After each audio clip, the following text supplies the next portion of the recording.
Ang mensahe nako sa mga katawhan nga Usa lang si Bio Almaomo ang nakabenepisyo sa natagamtaman nila nga kalinaw sa Paquibato District, Davao City.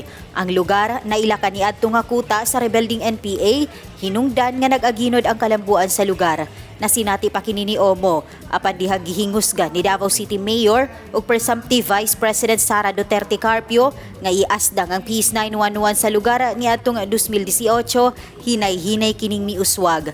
Ang kalinaw mao'y unang natagamtaman sa mga residente ug daghang asosasyon ang natukod na grupo alang sa mga mag-uuma ug naasay para sa kababayenhan nga miyembro sa tribo. Ang Peace 911 usa ka comprehensive peace building and development initiative nga gikopya na sa ubang lugar hilabi na sa gitawag og red areas.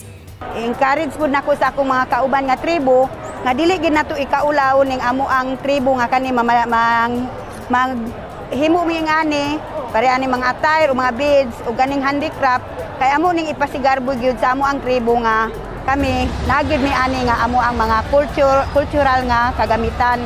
Nagpasalamat pud mi sa katong mga Christian nga mga Bisaya nga mo gusto gyud pud ay sila nga mo suot aning amo ang mga hinimuan sa tribo.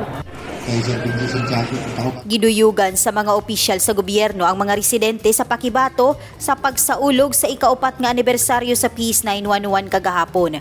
Gidalhan sila og libreng serbisyo, kuyog ang mga pulis ug sundalo, imbis nga mulugsong sa sentrong bahin sa syudad. Gidala sa PESO, TESDA, DTI, DA, City Planning, DLPC, City Civil Registers Office ug City Health Office ang one-stop shop nga pagtabang sa mga tao. Ang mga grupo nga naghatag og kagubot dire kahadlok nangawala naman.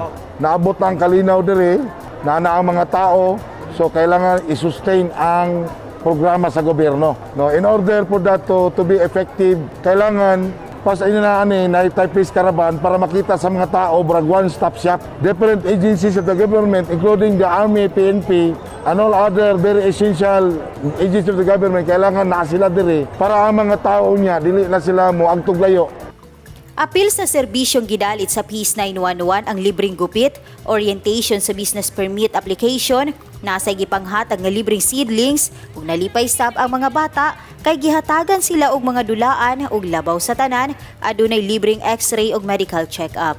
Ang peace building ay ang pagtukod sa pagsalig. It is really trust building. So mao ni karon nga after 4 years wala na gubot, wala na putukan, wala na direct violence, pero kinahanglan itukod nato ang mga haligi sa kalinginaw. Ay nag-provide po kami ng security dito sa Peace Caravan at meron din po kaming ni-render ng mga services tulad po ng libreng gupit at meron din po kaming mga pinamimigay na mga leaflets regarding sa recruitment sa Philippine Army. Kung meron po tayong mga gustong sumali sa ating Philippine Army, Namatikdan nga tungod sa Peace 911 na abog ang mga rebelding NPA ug hinay-hinay nga miasenso ang estado sa kinabuhi sa mga tao sa lugar. Gipaningkamutan na kaniadto ni Davao City 2nd District Councilor Ralph Abella nga paliguno ng Peace 911 pinaagi sa pagpanday ug balaod aron mapadayon ang kalambuan sa lugar. Nurin Michelle Igonia, Newsline Philippines, stay safe.